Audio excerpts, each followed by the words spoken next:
સોજા ગામમાં વીર વેલુડા મહારાજ વારાઈમાં જોગણીમાંનો અવસર આવી રહ્યો છે, એના માટે મારે એક સુંદર મજાનું ગીત ગાવું છે. ત્યારે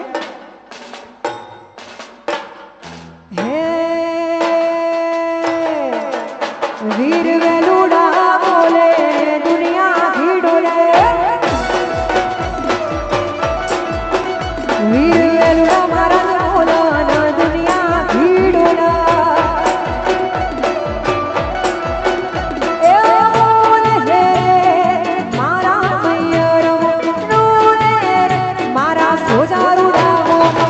વીર વેલુડા મહારાજ બોલે દુનિયા ભીડોલા, વીર વેલુડા બોલે દુનિયા ભીડોલા. જય વીર વેલુડા મહારાજ, જય જોગણી.